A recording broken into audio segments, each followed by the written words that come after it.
politik itu sangat maskulin, sehingga kita ini perempuan itu biasanya dipaksa juga untuk bersikap maskulin seperti suasana politik ini.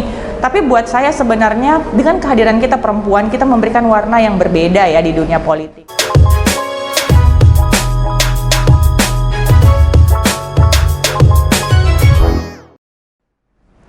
Assalamualaikum warahmatullahi wabarakatuh. Nama saya Dr. Gigi Yani Rahmatika Dewi, tapi orang-orang biasa menyapa saya akrab dengan panggilan Cicu.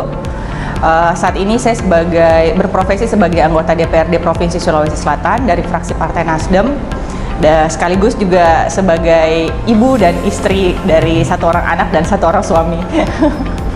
Ini juga termasuk pertanyaan yang cukup banyak ditanyakan sama orang-orang karena jauh antara Rahmatika Dewi dengan Cicu ya. Cicu itu sebenarnya nama kecil, nama panggilan yang diberikan sama almarhum nenek saya. Tapi akhirnya melekat sampai hari ini. Jadi mulai dari keluarga terdekat, teman-teman sekolah, sampai akhirnya teman-teman lingkungan pekerjaan terbiasa memanggil Cicu. Kesulitannya adalah pada saat menjelang pemilu, karena di kertas suara nggak ada Cicunya, cuman Dr. Gigi Rahmatika Dewi, sehingga mensosialisasikan itu sangat sulit. Jadi tantangannya di situ. Kadang-kadang orang bilang, siapa itu Ibu Rahmatika Dewi? Itu Ibu Cicu, Ji. Oh gitu, kurang lebih seperti itu.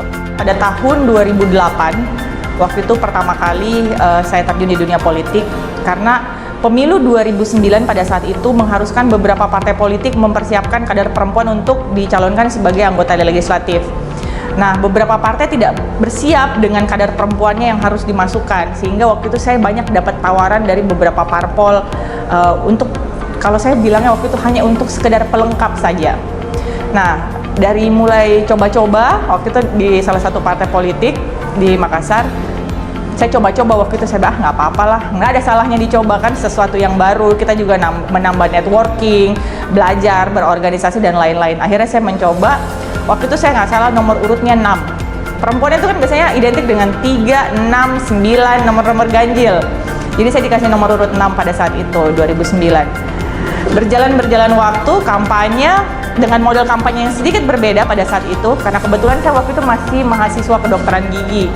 Jadi kita punya model kampanye tuh baksos, periksa gigi gratis di beberapa wilayah-wilayah kumuh di Kota Makassar. Metode itu tidak ada yang gunakan pada saat itu, sehingga cukup booming.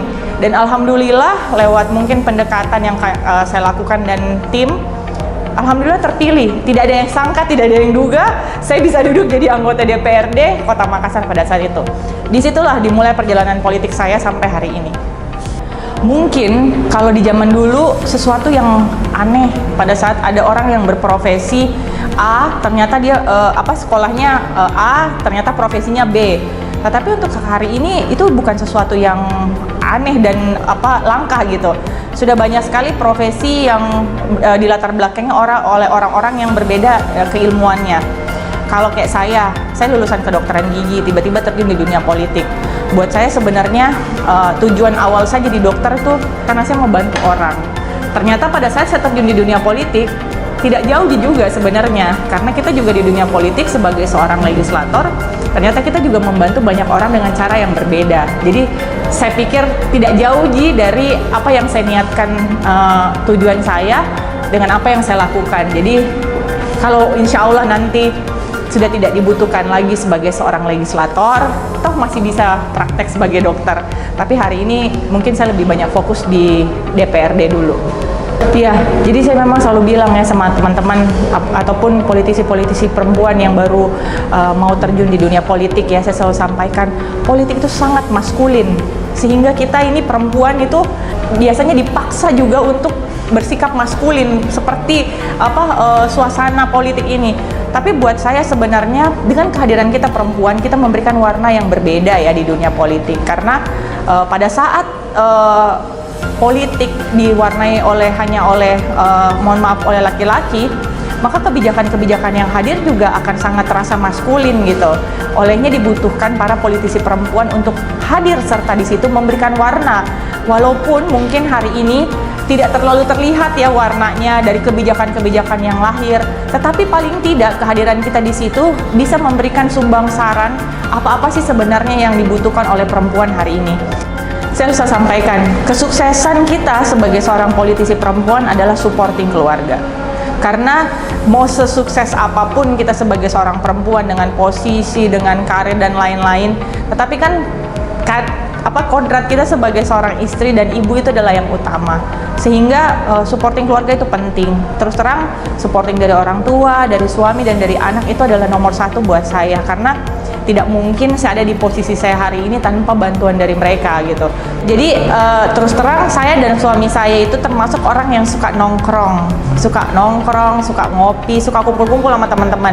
Sampai akhirnya pada suatu saat kita punya properti yang tidak dipakai ya Papa Ong ini. Kita pikir apa ya kita buat, masa ini aset jadi tidur gitu, tidak menghasilkan kan. Akhirnya kita pikir ayo kita bikin warung kopi yuk yang tempatnya nyaman tapi harganya juga murah gitu, jadi semua orang bisa datang dan kita juga akhirnya punya tempat ngumpul sama teman-teman.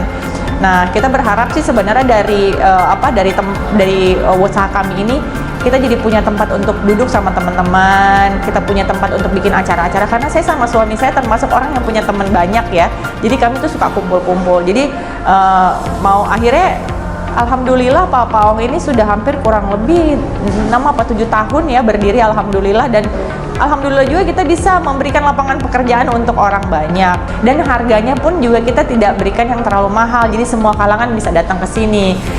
Suka dukanya banyak ya, suka dukanya, tapi buat saya sebenarnya yang paling bikin kita senang itu kalau saya pribadi ya, pada saat kita bisa bantu orang lain gitu dengan kemampuan yang kita miliki sebagai seorang anggota DPR, itu ada kepuasan tersendiri gitu. Perlu kita pahami bahwa pemilu 2024 akan sangat berbeda dengan pemilu-pemilu sebelumnya, karena pemilu 2024 akan diwarnai oleh pemilih milenial yang banyak ya. Mereka akan menjadi pemilih yang terbesar, sehingga saya selalu sampaikan kepada teman-teman milenial, kepada teman-teman muda bahwa kalian tidak boleh apatis, tidak boleh tidak mau tahu tentang politik, karena kalian akan menjadi suara terbanyak yang akan menentukan arah negara ini, arah Sulawesi Selatan, Kota Makassar seperti apa. Sulawesi Selatan merupakan salah satu kiblat ya, kiblat politik untuk Indonesia Timur. Banyak sekali tokoh-tokoh hebat lahir dari Sulawesi Selatan. Pak Yusuf Kalla, Marwah Daud, kemudian banyak tokoh-tokoh yang lainnya yang tampil di panggung nasional gitu.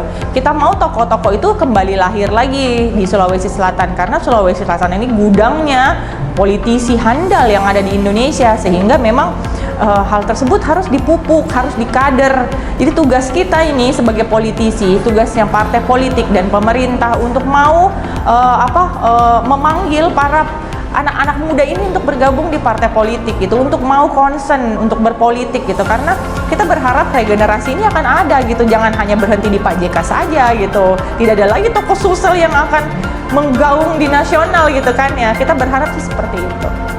Terima kasih sekali lagi untuk teman-teman Sindo yang sudah memberikan kesempatan untuk bisa ngobrol-ngobrol santai seperti ini. Sekaligus juga mudah-mudahan apa yang kita bicarakan hari ini, apa yang kita obrolkan hari ini bisa menginspirasi banyak orang. Tetap semangat, stay safe, dan stay healthy.